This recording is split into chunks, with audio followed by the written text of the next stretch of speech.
Major সাহেব হসপিটালে হঠাৎ, ইজ এভরিথিং ওকে? মাহাদীপ ডাক্তার সুলতান মাহমুদের সঙ্গে হসপিটাল চেম্বারে প্রবেশ মুখে সাক্ষাৎ পর্বে উষ্ণ কর্মদন শেষ করেন। পিছনে দাঁড়ানো তার আহত কামিনী। মেজর সাহেবের আলে অর্ধভেজা শরীরে পিঠের ক্ষত নিয়ে হাজির হয়েছে সে। মুখ জুড়ে অসহনীয় বেদনার সীমাহীন উত্তাপ তার। ডাক্তার মাহমুদ সূক্ষ্ম নজরে নারিকায়াকে লক্ষ্য করে মুখে স্মিত হাসি টেনে বলেন, প্লিজ কাম ইনসাইড। লাঞ্চে? এই তো সময় পেলাম একটু। Please have a seat. Then you can go to your lunch, nothing to urgent. Thanks, but it's okay. Who is the patient? My would be spouse. Doctor Mahmud বিস্মিত হন মাহদীপের কথায়। স্টেথোস্কোপ গলা থেকে নামিয়ে টেবিলে রেখে বলেন, ও মাই গড, অবশেষে সুবর্তি উদয় হলো। আমি তো ভেবেছিলাম তোমার বাবা মা হাল ছেড়ে দিয়েছেন। খুব ভালো, খুব ভালো। এনিওয়ে, সমস্যা কি? মাহাদীপ দুটো চেয়ার হতে একটা চেয়ার টেনে কেয়াকে বসার ইশারা করে। সংযত পায়ে কেয়া ধীর ভঙ্গিতে বসতে সে নিজে বসে পাশের চেয়ারটায় পায়ের উপর পা তুলে হাত ঘড়িতে এক নজর সময় দেখে বলে, ব্যাক ইনজুরি। কিভাবে হয়েছে? ছোট একটা অ্যাক্সিডেন্ট। So sad. ঠিক আছে, আমি ডাক্তার রিহানের তত্ত্বাবধানে দিচ্ছি। Lady doctor available? Doctor Mahmud টেলিফোনে রেহানের নাম্বার ডায়াল করতে গিয়ে হাত থামিয়ে ফেলেন। চোখের দৃষ্টিতে কিছুটা অবগতা প্রকাশ পেল মাহাদীপের লেডি ডক্টর খোঁজের অর্থ যথার্থ বুঝতে পারেন। সূক্ষ্মই ইঙ্গিতখানা ধরতে পেরে ঠোঁটের কোণে মৃদু হাসি আনেন। সপ্তপনে মাথা নাড়তে নাড়তে সে পুনরায় লেডি ডক্টরের নাম্বারে কল করেন। কেয়া মাহাদীপের দিকে তাকান। জুনিয়র মেয়েটা বলেছিল পিঠে বেশ ক্ষত হয়েছে, একদম গর্তের মতো। এর আগের বারে যে ক্ষতটা হয়েছিল সেটা অল্পতেই সেরে গিয়েছিল। ডাক্তার হাসপাতালে প্রয়োজন পড়েনি, কিন্তু এবার সেই ব্যথাতেই স্পষ্ট অনুধাবন করতে পারছে ক্ষতটা বেশ গভীর। ইনজেকশন, সুচ এসবে হয়তো প্রয়োজন পড়বে। আর এখানে সবচেয়ে বেশি ভয় কাজ করছে তার। ভয়টা আরও গাঢ় হয় যখন সে নিজের মনে বুঝতে পারে খুব সম্ভবত ড্রেসিং করতে গিয়ে ব্যথা নিরাময়ের জন্য ইনজেকশন দিবে। কেয়ার বিচলিত মুখরেখা মাহাদীপের দৃষ্টিতে পড়ে। ধীর শান্ত কণ্ঠে জিজ্ঞেস করে, আমি যাব সাথে? না, ঠিক আছে, আপনার আসতে হবে না। জি। কেয়া চেয়ার ছেড়ে ওঠার আগেই মাহাদীপ ওঠে তার চেয়ারখানা দৌড়ে। নার্সিক এগিয়ে এসে খেয়াকে ধরতে পুরুষ কণ্ঠ ভেসে আসে, please take care to her. Doctor Tahira povidone আয়োডিনে স্টেরাইল কটন ডুবিয়ে খেয়ার পিঠে রক্তাক্ত ক্ষত পরিষ্কার করে দেন। মেডিকেল টেপ দিয়ে ক্ষত জায়গাটা আবৃত করার মুহূর্তে বলেন, বৃষ্টিতে ভিজেছেন? জি। জ্বর আসার সম্ভাবনা 90%। ক্ষতের ব্যথাতে কিংবা বৃষ্টিতে ভেজার জন্য অ্যান্টিবায়োটিক এর পাশাপাশি ইনজেকশন নিতে হবে আপনাকে। খেয়ার শরীর বয়ে শিরন বয়ে যায় ইনজেকশনের নাম শুনে। যে ভয়টা তাকে মনে মনে কুড়ে খাচ্ছিল এতক্ষণ, সেটাই হলো অবশেষে। কণ্ঠ খাদে নামিয়ে অসহায় মুখে শুধায়, ইনজেকশন না নিলে হবে না মেডিসিনে? এখানে শুধু ব্যথা থাকলে সেটার জন্য মেডিসিনই যথেষ্ট ছিল, বাট আপনি বৃষ্টিতে ভেজেছেন, প্লাস ভেজা কাপড় শরীরে রেখেই শুকিয়ে ফেলেছেন, যা হাই ফিভারের জন্য অত্যন্ত আশঙ্কাজনক। ইনজেকশন নিতেই হবে। ডাক্তার তাহিরা খেয়ার ভরতর দৃষ্টিকে উপেক্ষা করে সিস্টারকে ইনজেকশন রেডি করতে বলেন। মেডিকেল টেপ দ্বারা পুরোপুরি ক্ষতটা আবৃত করে খেয়ার হাফ স্লিপ ব্লাউজের হাতা খানিকটা উপরে তুলে নেন। খেয়ার অন্তরক্ষতে কাঁপুনি ধরে মনে পড়ে ফার্স্ট ইয়ারে থাকাকালে ভাইরাল ফিভারের কারণে হসপিটালাইজড হতে হয়েছিল তাকে। আর সেই সময় ডাক্তার এসে ইনজেকশন দেওয়ার আগে এমন চিৎকার করেছিল যে আশেপাশে মানুষ পর্যন্ত ছুটে এসেছিল কেয়াকে জড়িয়ে ধরে। সে কি হাওমাও কান্না তার! দুঃখের উপরে দুঃখ হিসেবে ছিল তার এই চিৎকার, এবং কানে দু একজন সমবেদনা জানালো। বেশিরভাগই বকা দিয়েছিল। এক মধ্যবয়স্ক লোক ধমকের স্বরে বলে উঠেছিল, এমনভাবে কেউ চিৎকার করে? আমরা তো ভেবেছিলাম ডেলিভারি হচ্ছে, কাজ ফেলে ছুটে এসেছি। ঠিক তার পাশ থেকেই স্বল্প বয়সী শ্যামলাবরণ মেয়েটা তার চিকন সুরে সুর মিলিয়ে মুখ কুচকে বলেছিল, এত বড় মেয়ে ইনজেকশন দেখে এমন ভয় পাই, ঢঙ্গের চুরি নেই। অতপর আদিক্ষেতা এবং আদরের চূড়ান্ত অবমূল্যায়ন করে সবে প্রস্থান নিয়েছিল বিরক্ত মনে। ডাক্তার সুলতান মাহমুদ এক দৃষ্টিতে তাকিয়ে আছেন মাহদীপের দিকে, মুখ ফুটে বলছেন না কোনো কথা। তার গম্ভীর মুখে প্রকাশ হচ্ছে না কোনো ভাবমূর্তি। কপালের রেখাগুলোর ভাঁজ স্পষ্ট বিদ্যমান। Is it enough? কিভাবে সম্ভব? মাহাদীপ হুবহু মিল কেমনে করে? অসম্ভব কেন? 100বার অসম্ভব। মিস রাফা মেয়েটার ফরেন্সিক রিপোর্টে বাহার মিল্লাত নামের ব্যক্তির আমানত স্পষ্ট। ডিএনএতে শুধু ব্লাড নয়, রক্ত এবং চামড়ার কোষেও মিল পাওয়া গেছে। ফিঙ্গারপ্রিন্ট, হেয়ার স্যাম্পল সব ক্ষেত্রে, কিন্তু কাশেম নামের লোকটা শরীরে তা সম্পূর্ণ ভিন্ন ছিল। ডাক্তার আনিসুল সাহেব ফাইনাল ল্যাব টেস্ট করতে আমার কাছে পাঠিয়েছিল। 1 সেকেন্ড, আপনার কাছে আসার মুহূর্তেই রিপোর্ট পরিবর্তন করা হয়েছে। ডাক্তার মাহমুদ গায়ে পরিহিত সাদা অ্যাপ্রন খুলে ফেলেন। একটার একটা অবিশ্বাস্য কথা তার ঠিক বোধগম্য হচ্ছে না। আচ্ছা মানছি পরিবর্তন করা হয়েছে, কিন্তু কাশেমের বডিতে সানাইড বিষ মিশানো ছিল, এটা তো অস্বীকার করতে পারবে না। আর যে এই কাজটা করছে সে নিঃসন্দেহে একজন ছেলে। সে কোনো একজন ছেলে এবং একজন মেয়েকে সমানভাবে, নো মাহাদীপ, নো, এতটা নৃশংস পর্যায়ে টেনে নিয়ে যেও না প্লিজ। মাহাদীপ বাম হাত ভাঁজ করে ডান হাত মুঠো করে মুখের সামনে রেখে কিঞ্চিত হাসে ডাক্তার মাহমুদের দিকে তাকিয়ে। অতঃপর মুখ হতে হাত সরিয়ে চেয়ারে গা ছেড়ে দিয়ে বলে বসে। ওকে, রিল্যাক্স। আপনি বেশি দূর ভেবে ফেলেছেন। এতটা না ভাবলেও চলবে। বিষয়টা খুব সিম্পল। মিস রাফা এবং কাশিমের ডেড বডির বিন্যাস ভিন্ন, ফরেনসিক রিপোর্ট ভিন্ন, কিন্তু খুনি একজনই। আনফর্চুনেটলি সেটা বাহার মিল্লাত নয়। তাহলে কে? I don't know. এতটা শিওর হচ্ছ কিভাবে তাহলে? মনে হচ্ছে আর কি। এনিওয়ে, এটা আমার আন্ডারে নয়, পুলিশ দেখছে। ক্লেভার ম্যান, পুলিশ দেখেছে, আর তোমার আন্ডারে না থেকেও তুমি বার মিল্লাতকে এমন অবস্থা করছো যে আরেকটু হলে এই সিএমএইচ হসপিটাল নিয়ে আসতে হতো। গাম্ভীর্যে ঢাকা মুখরেখা স্থির থাকলেও মস্তিষ্কে চলছে নিদারুণ ক্যালকুলেশন। মাহাদীপের চোখের দৃষ্টিতে সমঝোতা রেখে ভরাট কণ্ঠে বলে, আপনাকে কর্নেল স্যার ফোন করেছিল সেদিন?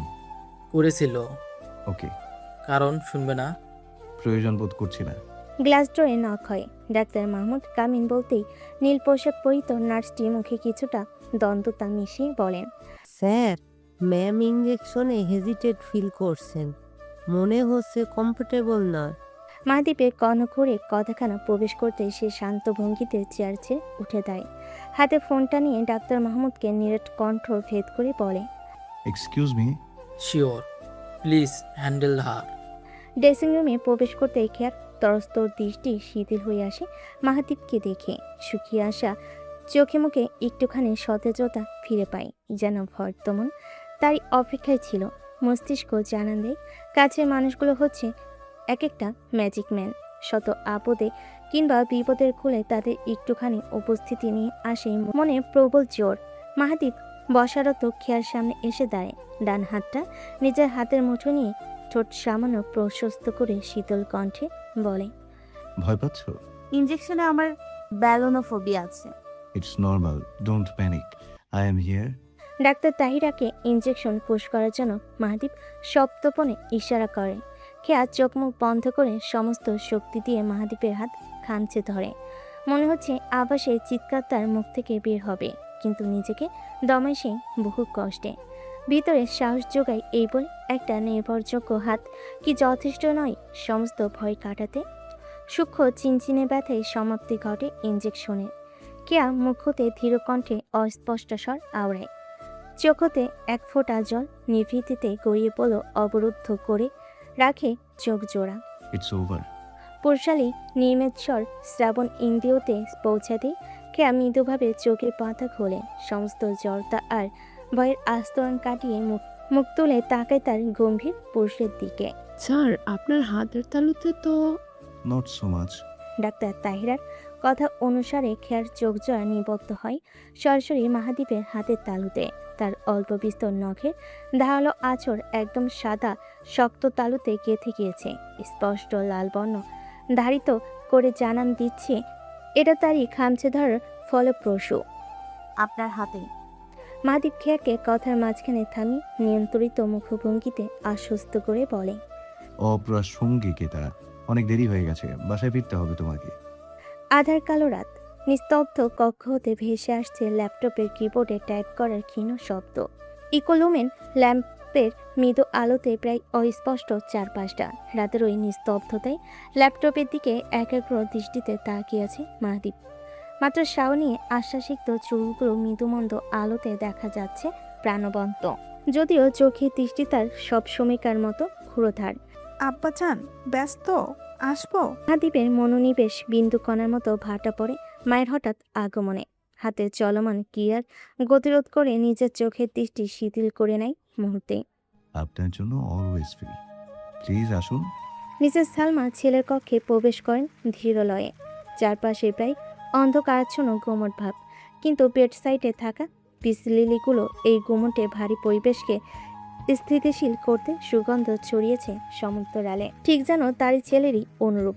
গাম্ভীরতায় ভিড়ে সুগন্ধ ছড়ে খুব সপ্তপণে। মাহাদীপ ডেস্ক ল্যাম্পের আলোর উজ্জ্বলতা বাড়িয়ে দিয়ে নিজস্ব কাজ রেখে উঠে পড়ে মায়ের আসন নিশ্চিত করে বলে, এখনো জেগে? 11টা বাজে মাত্র। আপনার বাবা নিজ কাজে ব্যস্ত, আপনি আপনার কাছে। আমার কথা কি কারো মনে আছে? নিজেরই খোঁজ নিতে হয় সবার। আজকাল তো মনে হচ্ছে আপনার একটু দায়িত্বও বেড়েছে একই সাথে। মাহাদীপ মায়ের সূক্ষ্ম স্বরের ইঙ্গিতে মৃদুভাবে মাথা নাড়ে।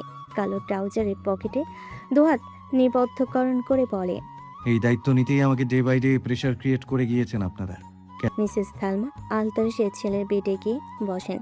কোমল কণ্ঠে সুধান, হঠাৎ ছুটি? Casual lead. কতদিন থাকবে? 8 দিন হয়তো। বুঝদারে নেই মাথা নাড়াতে নাড়াতে মিসেস সালমা সপ্রতিভ কণ্ঠে বলেন, কবুতর ছানাটা দেখছি বেশ দুষ্ট। মেজর মাহাদীপকে ক্যাজুয়াল নিট নিতে বাধ্য করছে এখনই। ভবিষ্যৎ তো পড়েই রয়েছে, তখন যে কি করবে চিন্তার বিষয়। দেখা করেছ? হুম। তোমাদের দুজনের মেন্টালিটিতে যা তফাৎ রয়েছে সেটা মানিয়ে নিয়ে চলতে পারবে একসঙ্গে? Hope so. মায়ের গভীর দৃষ্টি ভেদ করে মাহাদীপ তার পেটের কাছে আসে, হাঁটু ভাঁজ করে ফ্লোরে পায়ের কাছে বসে পড়ে একচিত্তে। মিসেস সালমা ছেলেকে নিজ পায়ের কাছে বিসর্জিত দেখে অনুভব করেন এক সহস্র শতাব্দী পর যেন অতি নিকটে পেলেন তার কলিজার ধনকে। যান্ত্রিক আর অস্ত্রবিদ্যার জীবনে এই মমতাটুকুর দেখা যেন বহুকাল বাদে এক লহমার জন্য ধরা দেয় তাদের মা ছেলের মধ্যে। মেজের চুলের মাঝে আদুরে হাত বুলিয়ে নির্মল সুরে বলেন, আব্বাজান, বলুন। একটা কথা বলতে চাই, কিন্তু সত্য সাক্ষেপ। মাহাদীপ ক্ষীণ হাসে। মায়ের মমতা মাখা নরম হাতের প্রশান্তি গলগদ্ধকরণ করতে করতে বলে, কমপ্লিকেটেড ইস্যুর আগে কন্ডিশন জুড়ে দেওয়াটা আপনাকে ভালো কাজে দেয় হয়তো। অবশ্যই, তা নয়তো আপনাকে আমার নিয়ন্ত্রণ করতে বেগ পোহাতে হয়। সত্যটা আপনার জানা। আজ অলওয়েজ নিজের রাগ এবং ক্রোধকে শিথিল রেখে পুরোটা কথা শুনতে হবে। কোনো উত্তেজিত প্রতিক্রিয়া জানানো যাবে না। রাজি? অ্যাকসেপ্টেড। মিসেস সালমা ছোট্ট করে দম টেনে নিজেকে সুস্থির করেন। অতঃপর কোনো রকমে অতিরিক্ত বাক্য ব্যয় না করে সরাসরি আসল কথায় চলে যান। স্পষ্ট কণ্ঠে বলেন, অবুঝ বালিকা, বয়স কম কিন্তু ইমোশন বেশি। আর তোমার প্রতি হয়তো একটা সাপোর্ট কন্যা রয়েছে, যেটাকে দিন দিন ওর মা প্রশ্রয় দিয়ে বাধাহীন করে তুলেছে। এখন হুটহাট যে কোনো ডিসিশন নিতে ও কার্পণ্য বোধ করে না। রিসেন্ট একটা ঘটনা ঘটেছিল যেটা খুবই অস্বস্তিদায়ক ছিল। আমার মনে হয় তুমি ঘটনাটি জেনেছ। ওর আমার থেকে একটা ট্রিটমেন্ট পাওনা আছে। মাহাদীপ, তোমার শর্ত মানতে গিয়েও প্রপার ট্রিটমেন্ট থেকে বঞ্চিত হয়েছে আমার। শাসন প্রয়োজন আম্মাজান। বাবা, চাচা, চাচি প্রত্যেকে ওকে এতটা আদর দিয়ে মাথায় না তুললে এসব কাজ করার সাহস পেত না। আর যেটা ঘটেছে সেটার কারণ ভিন্ন। কি কারণ? কেন, বাবা তোমাকে বলেনি? তোমাকে বলেছে? আমি মানুষ আম্মাজান। তোমরা সবাই আমাকে রোবট ভাবো যে সবই জানে। সিলেট থেকে ঢাকার খবর আমাকে কেউ না জানালে কিভাবে জানবো? মিসেস সালমা মুখ ভারী করেন। মাহাদীপের চুলের মাঝে হাত স্থির রেখে বলেন, বাহ, বাবা ছেলে কারণ উদ্ঘাটন করে ফেলেছেন আর আমি জানি না। আপনার কবুতর ছানা কারণ উদ্ঘাটন করেছে। খেয়া কিভাবে? বাবার ভালো জানবে। কথা পরিষ্কার করো মাহাদীপ। মাহাদীপ বসেছে উঠে দাঁড়ায়। চারকোল টি শার্টের ভাঁজ টেনে টেবিলে রাখা একটা ম্যাপ হাতে তুলে নিয়ে বলে, ওর হয়তো কোনো রিলেশনশিপ ছিল আগে, সেটাতে কোনো ঝামেলা হয়েছে। আমি আগেই কিছুটা আন্দাজ করে রেখেছিলাম, বাট তোমার প্রতি এত অবজেকশন দেখে ধারণাটাকে পুরোপুরি গ্রাহ্য করিনি। তুমি জানতে ওর ব্যাপারে আগে থেকে? খুব একটা না, কিছুটা। Little amount. এই জন্যই কি ইগনোর করতে? অ্যাটেনশন দেয়া কিংবা ইগনোর করা এগুলো ফ্যাক্ট নয় আম্মাজান। আমি ওকে বোনের নজরেই দেখি। ওর সব ইমম্যাচুরিটিকে বার্তা দিলে ওর আর আমার মধ্যে কোনো পার্থক্য থাকতো না। সব কিছুরই একটা ব্যালেন্স স্টেজ থাকে। ওর বয়সে ভালো লাগাটা স্বল্প সময়ের, যেটা খুব দ্রুতই কেটে যায় এবং পুনরায় শুরু হয়। বাট আমার ক্ষেত্রে তা নয়। আমার পেশার সঙ্গে তাল মিলিয়ে জীবন লিড করতে হয়, সব কিছুকে স্টেবল রাখতে হয়। তোমাদের চোখে যেটা ভীষণ কঠিন। মিসেস সালমা ছেলের বিবেচনায় সম্মতি জানান, নিষ্প্রেপ কণ্ঠে বলেন, তোমার সাথে নীরকে নিয়ে এই প্রথম কথা হচ্ছে আমার, অথচ দেখো শতভাগী মতামত মিলে যাচ্ছে। মজার বিষয় হচ্ছে এটা যে কেউ শুনলেই বলবে প্রি প্ল্যান্ড। যাই হোক, তুমি কেয়াকে সত্যিই ভালোবেসেছ তো আব্বাজান? মেয়েটা বুঝতার, ম্যাচিওর, আবার বেশ নাজুকও। আমি চাই না তোমার কঠোরত্ব সাবলীল মেয়েটাকে কষ্ট দিক। তোমার জন্য সে উপযুক্ত। আমার জন্য সে উপযুক্ত, কিন্তু আমি তার জন্য উপযুক্ত কি না এটা ভাববার বিষয়। তুমি যেহেতু আমাকে এই কোশ্চেনটা করেছো, তাকেও করবে, ক্লিয়ারলি শুনবে। আর মেয়েটার অসাধারণ মন মানসিকতা আমাকে মুগ্ধ করেছে। সাহসী, স্পষ্টবাদী সে, যেটা আমার সাথে ওর ব্যালেন্স লেভেলটাকে সমতা করেছে। ভালোবাসাটাকে আর প্রকাশ না করি, আশা এটা অটোমেটিক্যালি বুঝতে পারবে। I think that's enough. Mrs Salma সন্তুষ্ট চিত্তে ছেলের পানে তাকান। বুকের ভিতরে চেপে থাকা পাথরটা এতে নিমিষে যে কেটে যাবে তা ভাবতেই অক্ষম হচ্ছেন। তার গম্ভীর একরক্ষা কঠোর চিত্রে ছেলেটার জীবনে মেয়েটা একদম পশলা বৃষ্টি সাজিয়ে এসেছে। পেশাদারিত্বের পাশাপাশি ভালোবেসে ভালো থাকার মর্মটাকে কত তাড়াতাড়ি বুঝিয়ে দিয়েছে। কাঠুন্যরূপের পাশে বসিয়ে দিয়েছে নমনীয়তার ঘের। সৃষ্টিকর্তা চমৎকারভাবে যেন মিলিয়ে দিয়েছে দুজনকে। তোমার বাবা, আমি ব্যক্তিগতভাবে চাচ্ছি কিয়ার বাবা মায়ের সঙ্গে কথা বলতে। কালকে শুক্রবার, ছুটি আছে, যেতে পারি? ল্যাপটপ ফের চালু করতে করতে কাজে মনোনিবেশের প্রস্তুতি নেয় মাহাদীপ। মায়ের কথা শুনে স্ক্রিনে দৃষ্টি রেখে বাঁকা হেসে বলে, দেখো, এই 8 দিনের মধ্যে যদি সম্ভব হয় কবুতর ছানাকে কুঞ্জবনে আনতে। শুক্রবারে স্নিগ্ধ বিকেল, চারপাশে বইছে গোধূলি হাওয়া। ক্যালেন্ডারের পাতায় ঢু মারলে দেখা যাচ্ছে ইংরেজি মে মাসের সূচনা হয়ে গিয়েছে ইতিমধ্যেই। বাংলা মাসে হয়তো জ্যৈষ্ঠের মাঝামাঝি। আষাঢ় নামার প্রস্তুতি চলছে। অন্য দিনের তুলনায় গরমের দাপট আজও বেশ কম। প্রভাতে হয়ে গেছে এক পশলা বৃষ্টির বাহার, যার ক্ষীণ শীতলতা মিশেছে গোধূলি স্নিগ্ধ হাওয়ার সঙ্গে। লিভিং রুম জুড়ে বিরাজমান করছেন 5 থেকে 6 জন মানুষ। চলছে উষ্ণ অভ্যর্থনার সঙ্গে আতিথেয়তা। শুভ প্রস্তাবটা দিতে অবশেষে এমপি মহোদয়ের বাসায় হাজির হয়েছেন মোহাম্মদ আলী খান এবং তার মিসেস। বৃত্তাকার সোফার একপাশে বসে আছেন জহির সাহেব এবং মিসেস শিরিন কবির। তার পাশের ছোপাটাই আছেন জহির সাহেবের আপন চাচাতো ভাই সাফেদ কবির এবং পিএ আসাদ। অনুপস্থিত বিশেষ একজন গুলনাহার বানু, এই পরিবারের মধ্যমণি, যিনি গিয়েছেন কল্যাণপুরে তার ভাইয়ের বাসায় 2 দিন হলো। আজই অবশ্য ফেরার কথা রয়েছে। তবে এই শুভক্ষণে বাড়ির মুরব্বী হিসেবে তাকে ছাড়া সব কিছুই যেন অসম্পূর্ণতায় ঘেরা। চেনা অচেনার মাঝে শেষ হয় পরিচয় পর্বের সম্পাদনা। বাড়ি সাজের নাস্তার মাঝে সর্বদা সময়ের মতো মোহাম্মদ আলী খান বেছে নিয়েছেন চা, যা না খেলে তার চলে না। লম্বা আয়েসি ভঙ্গিতে চাতে চুমুক পান করে তিনি স্বস্তির নিঃশ্বাস ছাড়েন। শত স্ফুট কণ্ঠে নিজ হতে বলা শুরু করেন, আপনার ছোট মেয়েকে আমাদের ভীষণ পছন্দ। বলতে পারেন আমাদের একমাত্র ছেলের জন্য তাকে ছাড়া আর কাউকে ভাবতে পারছি না। ভাবতে বেশ অবাক লাগলেও কথাটা বেশ মজাদার। আমার বোন এবং মিসেসের আগে এসেছিল একই প্রস্তাব নিয়ে আপনার বাসায়, কিন্তু সেটা আপনার মেজ মেয়ের জন্য। বিষয়টা সম্পূর্ণ কোইন্সিডেন্টলি হয়েছে। না আমি জানতাম, না আমার ছেলে। সে যাই হোক, আমরা কথায় কোনো রাগ ডাক বজায় রাখছি না।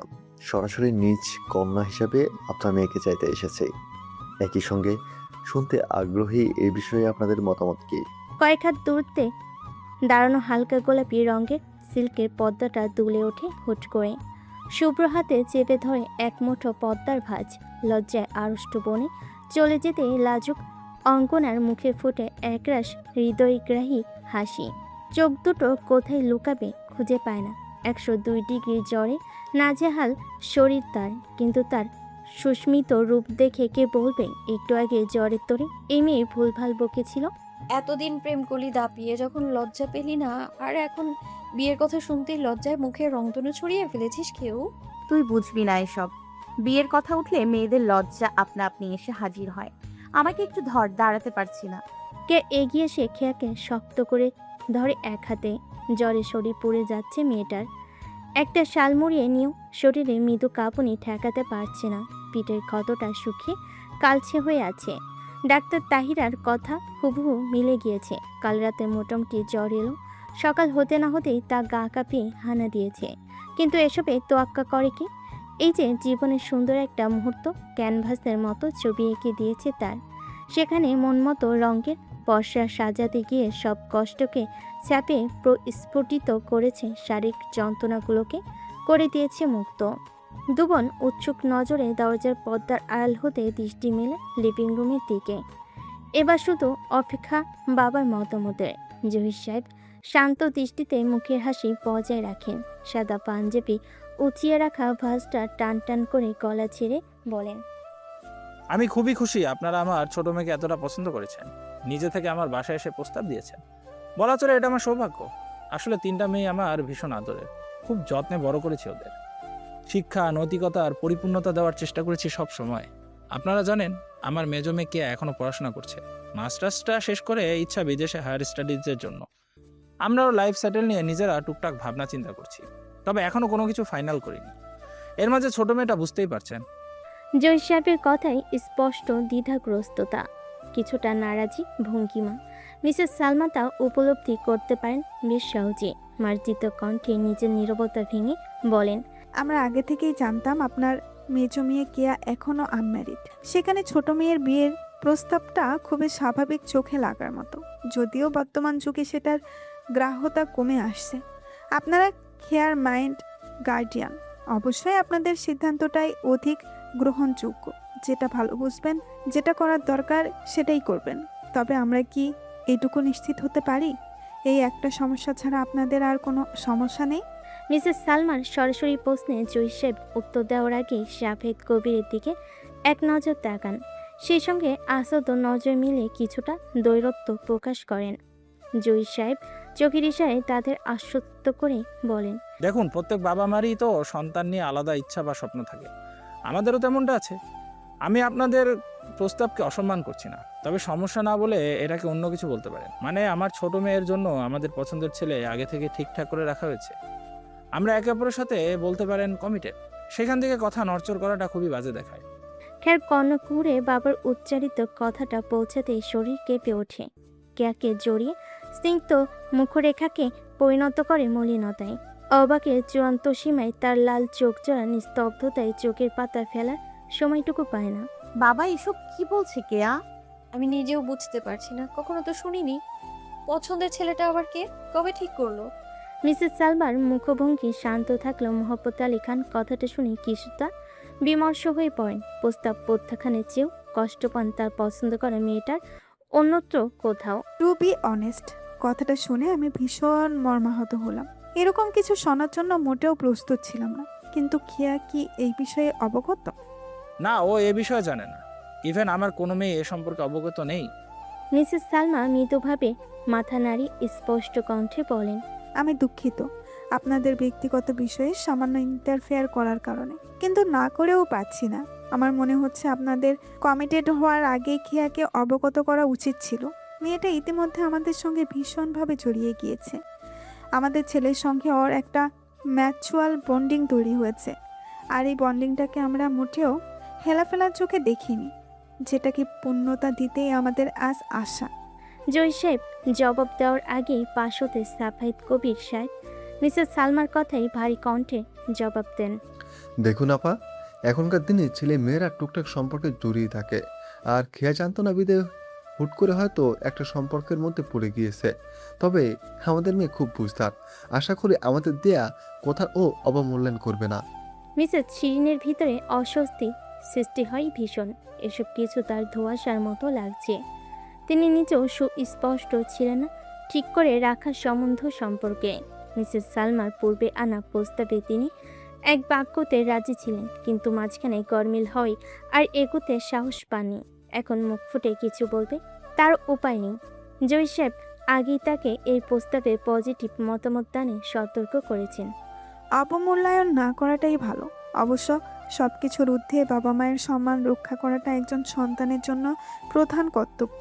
তবে আপনারা দয়া করে নিজেদের মতামত কিংবা ইচ্ছাকে খেয়াল উপরে জোরদার করে চাপিয়ে দিবেন না। মেয়েটার সুখটাকে আশা করি বড় করে দেখবেন। জি অবশ্যই অবশ্যই। আমি ব্যক্তিগতভাবে মেয়ের বাবা হিসেবে আপনাদের অনুরোধ করছি, প্লিজ মাইন্ড করবেন না। আপনারা যে এসেছেন আমার বাসায়, আমি সত্যি খুব খুশি হয়েছি।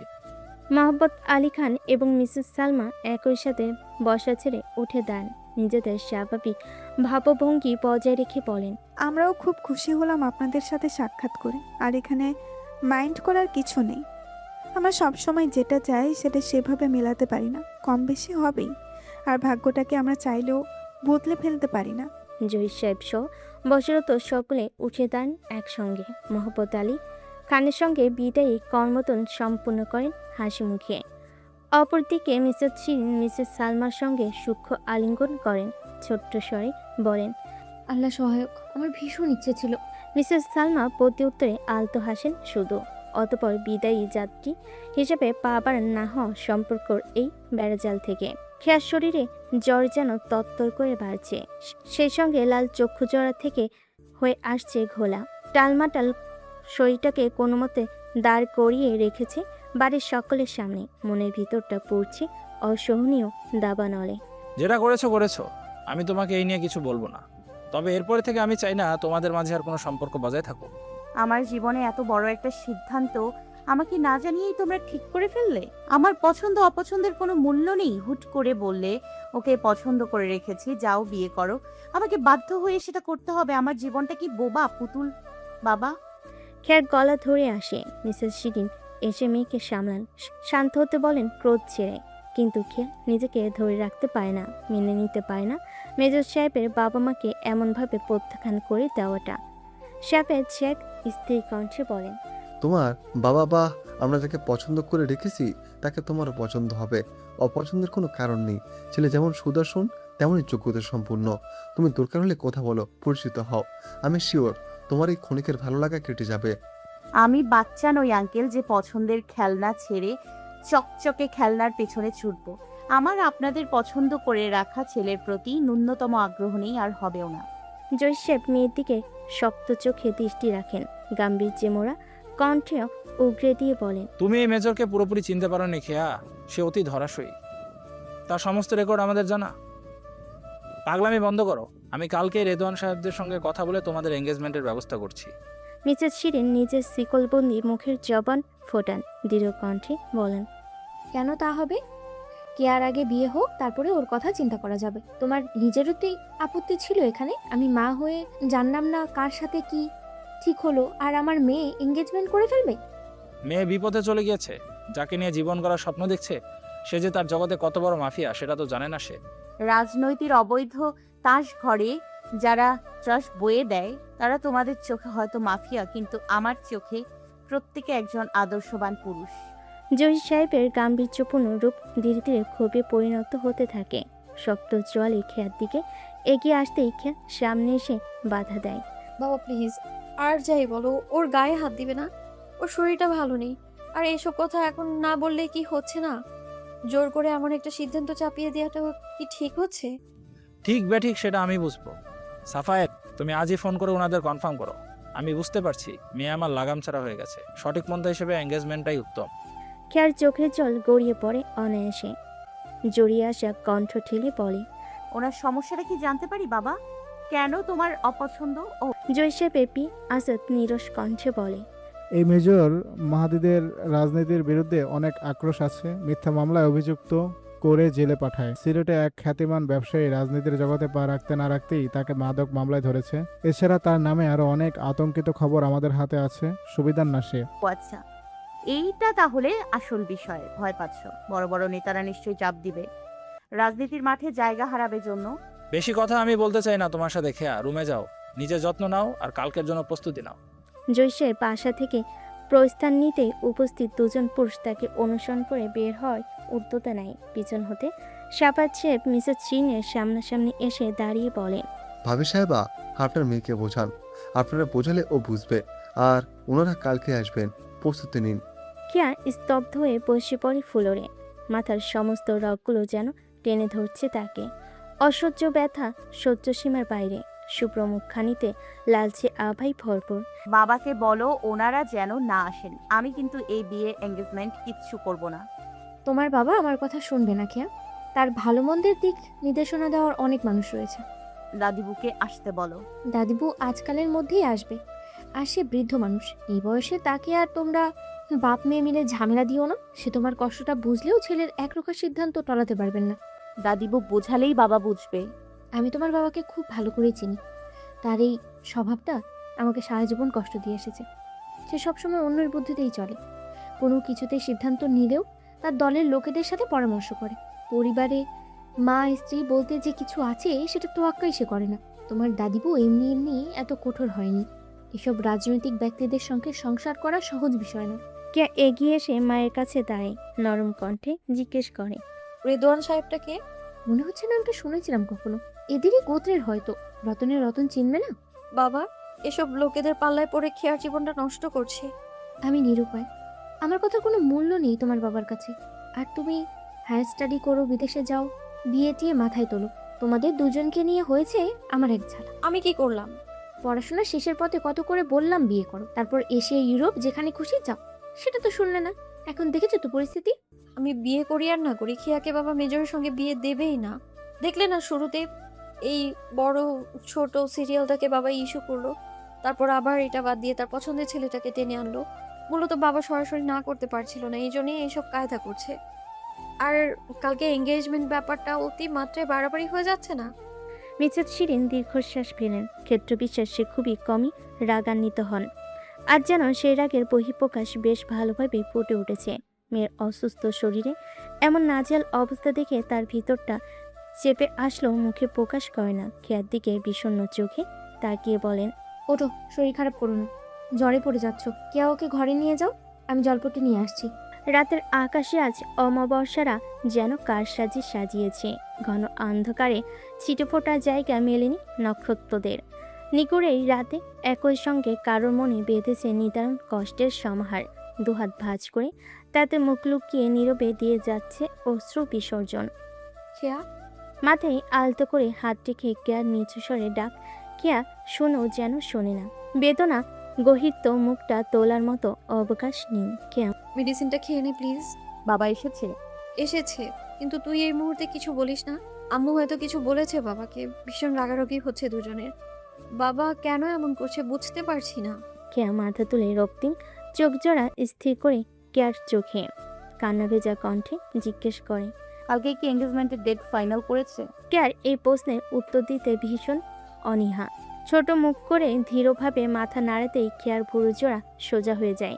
দু চোখ হাতের তালু দ্বারা মুছতে মুছতে বিছানার অনাদরে পড়ে থাকা ফোনটা তুলে নেয়।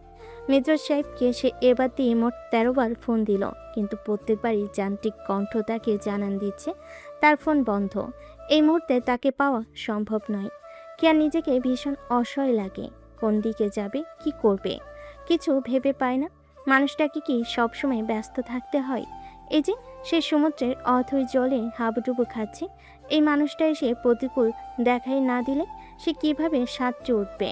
বোঝে না নাকি কিছু? নাকি অভিমান করেছে তার উপর অগ্রাহ্যতা পেয়ে? কেয়া বেশি কিছু ভাবতে পারে না। মাথা তার চিমচ্ছে। মনের মধ্যে একরাশ হীনমন্যতা আর অনুশোচনা নিয়ে বাধ্য হয়ে সে মিসেস সালমাকে ফোন দেয়। ফোনটা একবার রিং হতেই অপর পাশ হতে চেনা স্বরে ভেসে আসে। নিজের নিস্তেজিত ভাঙ্গা সুর ঠেলে বলে, আসসালামু আলাইকুম। ওয়ালাইকুম আসসালাম। খেয়া বলছি আন্টি। আমার কবুতর ছানাটাকে আমি চিনেছি। কেয়া মিসেস সালমার আদরে ডাকটা শুনি নিজেকে আর ধরে রাখতে পারে না। চোখের অশ্রু প্রবলভাবে হানা দেয় তার। গা কাঁপিয়ে শব্দ করে কেঁদে ওঠে। ফোনের অপর পাশ থেকে মিসেস সালমা নাজুক মেয়েটার কান্নারত স্বর স্পষ্টভাবে অনুধাবন করতে পারেন। নিজের ঠান্ডা স্বরটাকে বজায় রেখে বলেন, ছি বোকা মেয়ে, এভাবে কান্না করছো কেন? কান্না থামাও বলছি। আমি লজ্জিত আন্টি। বাবা কি বলছে কি করছে সত্যি আমার অজানা। আপনারা কষ্ট পেয়েছেন। কষ্টের কথা যদি বলো তাহলে বলবো কবুতর ছানাটাকে কুঞ্জবনে না নিয়ে আসতে পারাই একটু আর কি, এছাড়া কিছু নয়। খেয়া আত্মগ্লানির সম্ভারে নিজেকে দমাতে পারে না। অস্পষ্ট স্বরে বলে, আমি কি করব বুঝতে পারছি না। বাবা আমার কোনো কথা শুনছেন না। উনিও কি আমার উপরে উনি কিছুই জানে না। তোমার আঙ্কেল আমি এই ব্যাপারে কিছুই বলিনি, বলবোও না। চিন্তা করো না, ও জানলে নিজে থেকেই জেনে যাবে। ফোন ধরছে না কেন? এই হেডকোয়ার্টারে গিয়েছে, তার কি কাজের শেষ আছে বলো? ছুটিতে এসেও দম ফেলতে পারে না। এই তো ঘন্টাখানিক পরেই হয়তো ফিরবে। এখন তো 11টা, 1টার দিকে হয়তো। আচ্ছা। তুমি কান্না থামাও মেয়ে, নিজেকে শান্ত করো। দেখো ভাগ্যের উপর কোনো হাত নেই আমাদের। তোমার কপালে যেটা থাকবে সেটা হবেই। আমরা মানুষ, শুধু চেষ্টা করে দেখতে পারি। আমরা চেষ্টা করেছি, বাকিটুকু সৃষ্টিকর্তার হাতে। মোটেও বিচলিত হবে না। বাবার হয়ে আমি ক্ষমা চাইছি আন্টি আপনাদের কাছে। তোমার বাবা আমাদের প্রতি কোনো অন্যায় করেনি, তাই ক্ষমা চাওয়ার প্রশ্নটা অযৌক্তিক। স্বল্প মুহূর্তে ফোন আলাপ শেষ হয়। খেয়া কান থেকে ফোনটা নামিয়ে এক দৃষ্টিতে তাকিয়ে ভাবতে থাকে। মস্তিষ্ক তাকে আরেকবার বাবার সাথে কথা বলার জন্য চাপ দিতে থাকে, যদি কোনোভাবে বাবাকে বোঝাতে সক্ষম হয়। সাদমান, তুর্য তোদের বেঁচে না? হুম। তাহলে আমার ধারণাটাই সঠিক। বাবা যে ছেলেকে পছন্দ করেছে সে এই ব্যাটার কাজিন, মানে খাদ্যমন্ত্রী ভাইয়ের ছেলে। কি বলছিস এসব তুই? ও মন্ত্রী একটা, হাড়ে বজ্জাত। ওর ছেলে তুর্য তো তোর উপরে জেলের ঘানি টানছে। এদের সাথে বাবা? এগুলো হচ্ছে পলিটিক্স খেয়া। একদিকে পথ বন্ধ হলে হাজার পথ বের করে, দিন শেষে আমি দুধে মিশে যায়। তাই বলে বাবা? খেয়া নিজের অবাকতাকে প্রশস্ত করার আগে জ্বর শরীরে ছোটে বাবার রুমে। সব কিছু ধীরে ধীরে কেমন অসহ্য পর্যায়ে চলে যাচ্ছে। শেষে কিনা তুর্যের বংশ। আমার চেয়ে তুমি ভালো জানো, ভালো বোঝো। তুমি আমাকে এখন রাজনীতি শেখাবে? তুর্য আর রায়হানের মধ্যে বিস্তর ফারাক। তুর্য অন্যায় করেছে, এখন সে অন্যায়ের শাস্তি ভোগ করছে। That's clear. আমি অবাক হচ্ছি বাবা, তুমি শেষ পর্যন্ত এদের আশ্রয় নিয়েছো, যারা এক কথায় কুলাঙ্গার। এরা তোমাকে ট্রাপে ফেলছে বাবা, প্লিজ একটু বোঝো। রায়হান কোনো পলিটিক্যাল পার্সন নয়, সম্পূর্ণ আলাদা জগতের। ওর নিজস্ব বিজনেস আছে, দেশে বিদেশে ওর পরিচিতি রয়েছে। খেয়া ক্লান্ত হয়ে ওঠে, শরীর আর সায় দিচ্ছে না তাকে। তবু শেষ চেষ্টা সে অনড় থাকে, কণ্ঠে জোর এনে বলে, যেখানে বাবা চাচা ক্ষমতাশালী, সেখানে দেশে বিদেশে পরিচিতি পেতে কোনো আলাদা শ্রম ব্যয় করতে হয় না বাবা। ওরা চাচ্ছে তোমাকে ব্যবহার করতে। তুমি সাফায়েত আঙ্কেলের কথায় এসব করছো, অথচ নিজেও জানো না সাফায়েত আঙ্কেল ওদের সাথে আগে হাত মিলিয়ে রেখেছে। জহির সাহেব পিস্তল ধমকে ওঠেন। নিজেকে নিয়ন্ত্রণের বেড়াজাল থেকে বের করে গর্জে বলেন, অসভ্য হয়ে উঠছো তুমি দিন দিন। আমাকে বাধ্য করো না তোমাকে শাসন করতে, ফল ভালো হবে না। সাফায়েতের নামে আমি যেন আর কোনোদিন বাজে কথা না শুনি তোমার মুখ থেকে। তোমার অধপতন দেখে এখন তো মনে হচ্ছে এসব এঙ্গেজমেন্ট বাদ দিয়ে সরাসরি বিয়ের ব্যবস্থা করলে ভালো হতো। মিসেস শিরিন মেয়েকে ঠেলে সরিয়ে দেন, নিয়ত কণ্ঠে বলেন, এসব অশান্তি না করলে হচ্ছে না কেয়া? তুমি জানো না তোমার বাবা ক্ষমতার জোর বাড়াতে এইসব করছে? তুমি যদি কোনো ডিফেন্সের পার্সনকে বিয়ে করো তাহলে তো এরা চাপে থাকবে, তোমার সাফায়েত আঙ্কেলের উপার্জন কমে যাবে। এরা মানবে না, কথা পারিও না। যাও এখন। খেয়া অশ্রুসিক্ত চোখে এক নজর বাবার ক্রোধান্বিত চাহনির দিকে তাকে ছুটে বের হয়ে যায় রুম থেকে। রাজনীতির দরবার আমি বুঝি না, তবে আমার মেয়ের জীবনে যদি কোনো ক্ষতি হয় বা তার সুখ যদি আমার চোখে না পড়ে, সেই দিন কিন্তু আমাকে আর চুপ করে রাখতে পারবে না। আমার এবং আমার মেয়েদের সাথে সেই দিন হবে আপনার শেষ সম্পর্ক। মিসেস শিরিন তার বিয়ের পরবর্তী জীবনে প্রথম নিজের সাহসিকতাটা স্বামীর সামনে প্রকাশ করে প্রস্থান নেন। তার ভেজা চোখ দুটো সাক্ষী হয়ে থাকে এই নিস্তব্ধ প্রতিবাদে। জহির সাহেব সোফায় থ মেরে বসে পড়েন, দোয়াত মুখে আবৃত করে কপালের শিরগুলো স্পষ্ট ফুটিয়ে তোলেন। অতঃপর পকেট হতে ফোনটা বের করে কল লাগান সাফায়েতকে। ভাই সাহেব, মেয়ে মানুষ হচ্ছে আবেগী। এরা আর কিছু না পারুক, কান্না করে ইমোশনালি ব্ল্যাকমেল করে মানুষের মন পরিবর্তন করতে পারে। আপনি জানেন এই বেটা মেজর অতি ধূর্ত।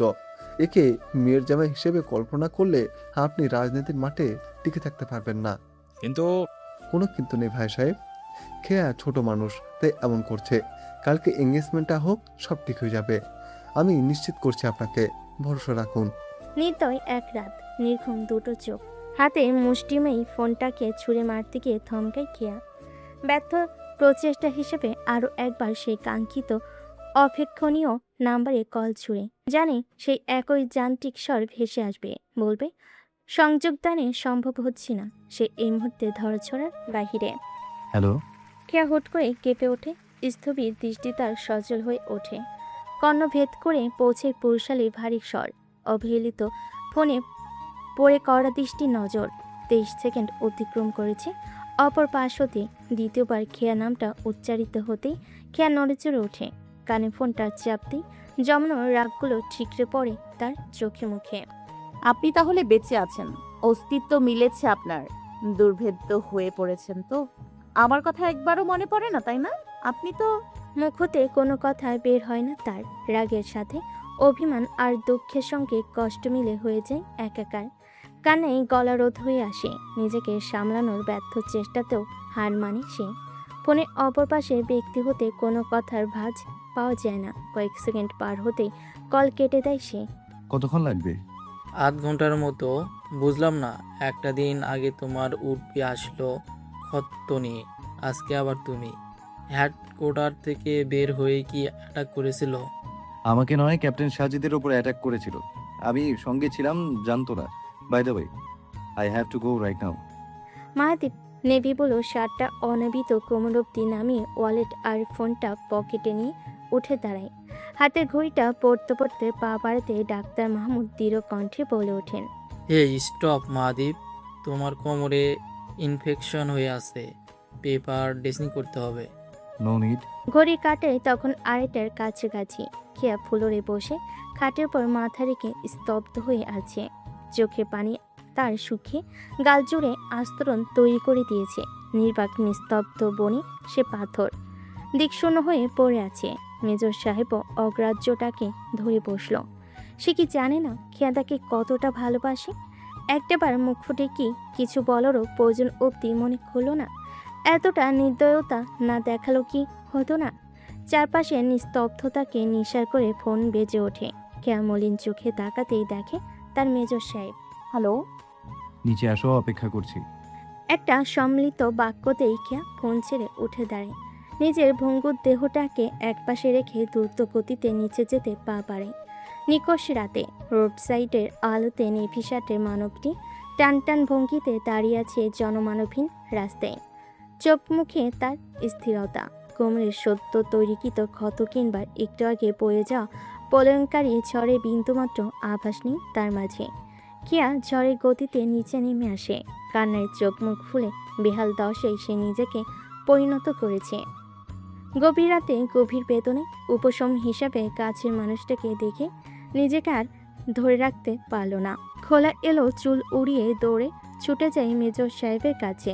এক ঝটকায় ঢাকা ফেরার সেই দিন সেই ক্ষণের মতো চ্যাপটে ধরে তার ব্যক্তিগত পুরুষকে।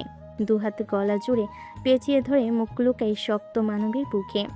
আজকে সমস্ত বিমর্ষতাকে সোপর্দ করে দেয় সে চওড়া বুকের পৃষ্ঠে। শরীর কেঁপে ওঠে মৃদু ঝংকারে। চোখের জলগুলো ফের আগমনী ঢেউ তোলে তার। মাহাদীপ খেয়ার স্থির হওয়া অবধি অপেক্ষা করে। মাথায় এলো চুলের মাঝে ছোট্ট করে চুমু দিয়ে শান্ত কণ্ঠে বলে, রিল্যাক্স মাই কুইন, আমি আছি তো। পার্টি অফিসের গমগমে পরিবেশ উঠে মাত্রই থিত হয়ে বসেছেন জহির সাহেব। রুমে চলতে থাকা এসি ঠান্ডা হওয়া ছাড়লেও গরমের উত্তাপ যেন রয়েই যাচ্ছে কিছুটা শরীরে কিংবা মনে। সকাল হতে একটা পর একটা মিটিং কার্যকলাপ সই স্বাক্ষর করে ক্লান্ত হতেই আবারও ক্লায়েন্ট এসে হাজির। আজকে তারটা অন্যদিনের তুলনায় বেশি তার। ওদিকে বাসে চলছে ডেকোরেশনের কাজ। এমপি মন্ত্রীর আত্মীয়তায় বন্ধন সৃষ্টি হচ্ছে বলে কথা। কোনো কিছুর কমতি প্রশ্নই আসে না। সন্ধ্যার পরপরই ধার্য করা হয়েছে এঙ্গেজমেন্টের মূল আয়োজনের অনুষ্ঠান। নেতাকর্মী ঘনিষ্ঠ ব্যক্তিবর্গদের আমন্ত্রণের কাজটা সারছেন শাফিদ কবির। ধরতে গেলে এক হাতে সব কিছুর গুরুদায়ী দায়িত্ব সামলাচ্ছেন তিনি। Come in. ইয়েস। আসসালামু আলাইকুম। ওয়ালাইকুম আসসালাম। জহির সাহেব হাতে থাকা ফাইলের দিকে দৃষ্টি রেখে সামনে আগত ব্যক্তি সালাম গ্রহণ করেন। চোখ তুলে তাকানোর সময় কনক ঘুরে পৌঁছে এক অনাকাঙ্ক্ষিত নাম, মেজর মাহাদীপ মাসফিল। দৃষ্টি উপরে তুলেন তিনি। সম্মুখে দাঁড়ানো এক সুঠাম সুদর্শন পুরুষ হাত বাড়িয়ে আছে কর্মদন করার জন্য। জহির সাহেব চেয়ার ছেড়ে উঠে দেন। মুখরেখাটা অচেনা হলেও নামটা তার কাছে অতি পরিচিত, অতি আলোচিত। MP Zahir Kabir, please sit. Mahadip তার কায়দায় চেয়ার টেনে জহির সাহেবের মুখোমুখি স্থির হয়ে বসে। সবসময় অভ্যাস মতো পায়ের উপর পা তুলে বসাটাকে এড়িয়ে টান টান হয়ে ভঙ্গিতে নিজেকে উপস্থাপন করে। চক্ষু জোড়া তার শান্ত হলো, মুখোবই দৃঢ়। তোমার নাম শুনেছি অনেক, আজকে ফার্স্ট টাইম সামনাসামনি দেখা হলো। বলো কোনো সাহায্য? সরি, পারমিশন ছাড়াই বয়সের তারতম্যতে তুমি করে বলে ফেললাম। It's your obedient, nothing to serious. আমার নাম শুনেছেন মানে? জহির সাহেব তার হাতে থাকা ফাইলটা রেখে দুহাত আড়াআড়ি ভাঁজ করে টেবিলে রাখেন। মুখে কিছুটা হাসি টেনে বলেন, নাম শোনাটা কি স্বাভাবিক নয়? আমাদের রাজনৈতিক জগতে তোমার হস্তক্ষেপ বেশ দারুণ। রিসেন্ট 2-3টা কেসে দেখলাম মেজর মাহাদীপ পরোক্ষ প্রত্যক্ষ দুভাবেই জড়িত। আমার কাজের জগতে আমার নাম থাকবে, ইটস নর্মাল। বাট যেখানে নাম জড়িত সেখানে তো আপনার পদক্ষেপ থাকার কথা নয়। থাকতে হয় বাবা, আলে ডালে সব জায়গাতেই বিচরণ করতে হয়। যাই হোক, তোমার মতো চৌকস সেনা অফিসার আমার অফিসে কি মনে করে সেটা জানতে খুব ইচ্ছুক। মাহাদীপ জহির সাহেবের কুণ্ঠিত মুখভঙ্গি দেখে ঠোঁটের কোণে মৃদু হাসি আনে। নির্মিত কণ্ঠস্বর ভেদ করে বলেন, আমার আসার কারণটা ব্যক্তিগত। একজন রাজনৈতিক ব্যক্তি হিসেবে আপনার সেটা আমার এখানে বসার আগেই বুঝে যাওয়া উচিত। জহির সাহেব স্থির চক্ষু মেলেন মাহাদীপের দিকে। ছেলেটার শান্ত মুখে ধারালো কথা সহজে বিভ্রান্ত সৃষ্টি করে দেয়। নিজের ভাব গাম্ভীর্য ধরে রাখার চেষ্টায় বলেন, আমি তোমার মুখ থেকে শুনতে চাইছি। ওয়েল, আমার মুখ থেকে শুনবেন যাতে সহজেই প্রত্যাখ্যান করে দিতে পারেন, তাই তো? মুখের উপর স্পষ্ট কথার ধরন, নেই কোনো বাজ বিচার। জহির সাহেবের এক মুহূর্তে মনে পড়ে কালকে অতিথি হয়ে আসা সামনে বসা ছেলেটার বাবা মা। স্পষ্টবাদী কথার সঙ্গে এর একচ্ছত্র সম্মিলন। হতে পারে জেনেটিক ইস্যু। দেখো, আমি কোনো ঝামেলা চাই না। আমার মেয়ে একটা ভুল করে ফেলেছে, সেটা আমরা শুধরে দিচ্ছি। আর আমি কোনোভাবেই চাই না এই নিয়ে কোনো অস্থিতিশীল পরিস্থিতির সৃষ্টি হোক। আমি আন্তরিকভাবে দুঃখিত। আপনাকে এই মুহূর্তে কি বলে সম্বোধন করা উচিত? Would be father in law বললে হয়তো মাইন্ড করবেন, আবার আঙ্কেল বললে সারা জীবন আঙ্কেল বলার ব্যবস্থা করে দেবেন। সো রিস্ক নিতে পারছি না। এনিওয়ে, আমি আপনার মেয়ের ভুলটাকেই ভালোবেসে ফেলেছি। আমিও এখন নিজেকে শোধরাতে পারছি না। জহির সাহেবের স্থির দৃষ্টিতে কিছুটা অবগতা মেশে। এই ব্যক্তিটাকে সে কঠোরতা নির্দয়তার ভিড়ে সচ্ছল ভঙ্গিমাতে দেখবেন কখনো আশা করেনি। পুরো রাজনৈতিক জগতে যে তোলপাড় সৃষ্টি করেছে সে ব্যক্তি এতটা নরম সুরে আবদার করছে তার কাছে। তোমার বাবা মাকে কালকে আমি স্পষ্ট করে জানিয়ে দিয়েছি। এরপরে আমার আর কোনো কথা নেই, না কথার কখনো পরিবর্তন হবে। আশা করি তুমি একজন বুদ্ধিমান বুঝদার অফিসার, বিষয়টা বুঝতে অপারগতা জানাবে না। আমি অনুরোধ করছি আপনি আপনার সিদ্ধান্তটাকে পরিবর্তন করুন দয়া করে। সম্ভব নয়। আমি চাইছি না সম্ভব করে নিতে। ক্ষমতা প্রয়োগ করতে চাও? আমার কোনো ক্ষমতা নেই যে প্রয়োগ করে দেখাবো। যা করি পেশাদারিত্ব থেকেই করি। সম্ভব বলতে আরো অনেক কিছুকেই বোঝায়। জহির সাহেব বাঁকা হাসেন, চেয়ারের সাথে গা এলিয়ে দিয়ে দীর্ঘশ্বাস ফেলে বলেন, তুমি যেভাবেই সম্ভব করার চেষ্টা করো না কেন সেটার ফলাফল অসম্ভবই হবে। আমার মেয়ে আমার বাধ্যগত, সে তার বাবার উপরে অন্য কোনো কিছুকেই স্থান দেবে না। আমি বুঝতে পারছি মেইন প্রবলেমটা কোথায়। আমার আপনার জামাই শ্বশুর সম্পর্ক সৃষ্টি হলে রাজনীতির মাঠে টিকে থাকাটা আপনার জন্য অসম্ভব হয়ে পড়বে। হাই ক্লাস পলিটিশিয়ান পার্সনদের চক্ষুশূল হবেন। এমপি পদটা নড়চড় হয়ে উঠবে। সাবেক মন্ত্রী সাহেবের দেয়া সমস্ত আশ্বস্ততা উঠে যাবে। সুস্থতা মানে খুব সহজ। আশা করি নিজ চেষ্টায় বুঝতে পারবেন। তার আগে একটা জিনিস ক্লিয়ার করি, আমার নাকের ডগায় যারা আসবে আমি তাদের ঘ্রাণ নিবই, আবার সেই ঘ্রাণ যেখান থেকে আসবে সেখানে যাবই। এই জন্য আপনার আমার জামাই শ্বশুর সম্পর্ক হতে হবে না। আমার রাজনৈতিক জগতে এ পর্যন্ত কোনো খারাপ রেকর্ড নেই। কিন্তু সরিষার ভেতরেও ভূত থাকে। আপনি শুধু সরিষাটুকু দেখেছেন, ভূতটাকে দেখতে পাচ্ছেন না। জহির সাহেব এলিয়ে দেওয়া দেহটাকে সোজা করে মাহাদীপের কথায় কপালে ভাঁজ ফুটিয়ে বলেন, কি বলতে চাইছো তুমি? I mean I want to marry your daughter. Please give me permission. চোখের পলকে কথা ঘুরিয়ে নেওয়াতে জহির সাহেবের বাঁকানো ভুরুদয় সোজা হয়ে যায়। থমথমে গলায় বলেন, পারমিশন দেওয়া সম্ভব নয়। ভূতটাকে সেটা বলো। সরি টু সে, আপনার মতো এত সহজ সরল ব্যক্তির জন্য এমপি পদটা বেমানান। এক্ষেত্রে আপনার অভিজ্ঞতা আমার অনভিজ্ঞতা দুটোই দেখছি সমান। আমি এত দূর এসেছি সৎভাবে এসেছি। তাহলে ভয় পাচ্ছেন কেন? নাকি ওপর থেকে ভয় দেখাচ্ছে? ভয় নয়, সতর্কতা। মাহাদীপ ঠোঁট গোল করে ছোট্ট করে নিঃশ্বাস ছাড়ে। সময়ের দিকে সতর্ক দৃষ্টি রেখে গম্ভীর কণ্ঠে বলে, আমি আপনার মেয়ের জামাই হই, 100% সেফটিতে রাখবো। এখন আসি, দেখা হচ্ছে। মাহাদীপ চেয়ার ছেড়ে ওঠা মাত্রই থাইডোর ভেদ করে রুমে প্রবেশ করেন সাফেদ কবির। সামনে দাঁড়ানো ব্যক্তির দিকে নজর রেখে জহির সাহেবের দিকে তাকান তিনি, যে তাকানোতে খানিকটা আতঙ্কতা আর দ্বিধাগ্রস্ততা মেশানো। সাফায়েত, মেজর মাহাদীপ। সাফেদ সাহেব নিজের জোড়া দৃষ্টি লুকিয়ে মুখে জোরপূর্বক হাসি টানে এগিয়ে গিয়ে কর্মদানের জন্য হাত বাড়াতে হাত এগিয়ে দেয়। মাহাদীপ কর্মদান শেষে ধোত পকেটে ঢুকিয়ে নেয়। সিদ্ধারা সোজা রেখে স্থির কণ্ঠে বলে, মিশনে এসেছিলাম। মিশনে? বুঝলাম না ঠিক। আমি এখান থেকে প্রস্থান নিলেই বুঝতে পারবেন। এনিওয়ে, আপনার ইম্পোর্ট এক্সপোর্টের বিজনেস কেমন চলছে? মাহাদীপের এক কথাতেই শাফেদ কবিরের চোখে মুখে আশারের অন্ধকার নামে। অতল দৃষ্টি উপেক্ষা করে কি বলবে বুঝে উঠতে পারে না, কিন্তু জহির সাহেবের কপাল কুঁচকে যায়। সাফায়েতের বিজনেস? মাহাদীপ ক্ষীণ হাসে। জহির সাহেবের দিকে তার ধারালো দৃষ্টিভেদ করে বলেন, ওইতে সরিষার মধ্যে ভূত। শাফেদ কবিরের মুখরেখা কঠিন হয়ে যায় মাহাদীপের সূক্ষ্ম ইঙ্গিতে। সরিষার মধ্যে ভূতটাকে যে তাকেই বোঝানো হয়েছে এটা জহির সাহেব বুঝতে না পারল সেটি কি পৌঁছে যায়। নিজের ভয়টাকে আড়াল করতে শক্ত কণ্ঠে বলেন, মিশনটা সাকসেস হওয়ার না, বৃথার চেষ্টা করে কোনো লাভ হবে না। অংশগ্রহণ করতে আপত্তি কোথায়? As her wish. Yes, as my wish. মাহাদীপের নির্বিকার চিত্তে স্থান ত্যাগ হওয়া মাত্রই শাফাত সাহেব যত্রতত্র পায়ে এগিয়ে আসেন জহির সাহেবের দিকে। ভাই সাহেব, দেখলেন এই বেটার কথা কেমন বীজধর? নিশ্চয়ই আপনাকে উল্টো বুঝ দিতে এসেছিল। প্লিজ ভাই সাহেব, এই বেটা মেজরের কথা মোটেও কর্ণপাত করবেন না। তোমার বিজনেসের কথা কি বললো আমি জানি না কেন? আমি আর বিজনেস? এই ধূর্ত শিয়ালের কথা বিশ্বাস করেছেন আপনিও? ও নিজে বানিয়ে বলে আমার উপর দায়ভার চাপাতে চায়, আপনাকে সন্দেহান করতে চায় আমার প্রতি। বেটা বুঝে গেছে মেয়ের বাবা নরম হলেও চাচা শক্ত, তাই আমাকে টার্গেট করে কুপকাত করতে চায়। জহির সাহেবের মন সামান্য হলো বিচলিত হয়ে ওঠে। মাহাদীপের বলা সমস্ত কথাগুলো তার কাছে ধোঁয়াশার মতো লাগছে। কিছুটা হয়তো সময় লাগবে এই ধোঁয়াশাগুলো কাটাতে। এসব বাদ দাও, বাসার ডেকোরেশন সব ওকে? সমস্ত অ্যারেঞ্জমেন্ট আমি নিজ হাতে করেছি ভাই সাহেব, হলকে। আচ্ছা চলো বের হই। আপনি গাড়িতে বসুন, আমি আসছি। জহির সাহেব কক্ষ হতে বেরোতেই শাফেদ সাহেব হাত মুঠো করে টেবিলে মৃদু করাঘাত করেন। মুখ হতে অস্পষ্ট স্বরে আওড়ান, শিট, জানোটা জানলো কিভাবে? তড়িঘড়ি করে পকেট হতে ফোনটা বের করে সে তার নির্দিষ্ট ব্যক্তিকে ফোন করেন। গমে গমে স্বরে আওয়াজ তুলে বলেন, আজকে বিকেল থেকে এঙ্গেজমেন্ট শেষ হওয়া পর্যন্ত ওই মেজরের বাচ্চাকে চোখে চোখে রাখবি। একদিকে পা দিবে তো একদম ডিরেক্ট এনকাউন্টার করে দিবি। মানিকের চেলাগুলোকে দিয়ে ওর বাড়ির কাছে ওত পেতে রাখ, যেখানেই পাবি খতম করে দিবি।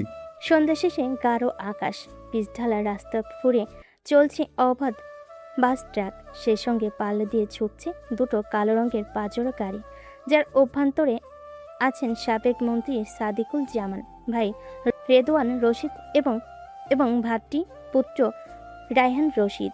গন্তব্য এমপি জহির সাহেবের বাসভবন।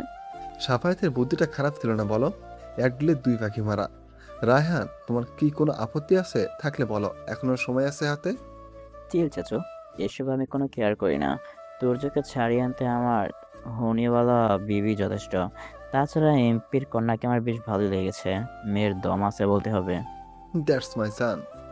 মন্ত্রী সাহেব আলগোছে মাথা নাড়েন। হাতে পরিহিত রূপোর চকচকে ব্রেসলেটটা ঠিক করে শক্ত কণ্ঠে বলেন, মেয়েটা অতি বাড়াবাড়ি করে ফেলেছে।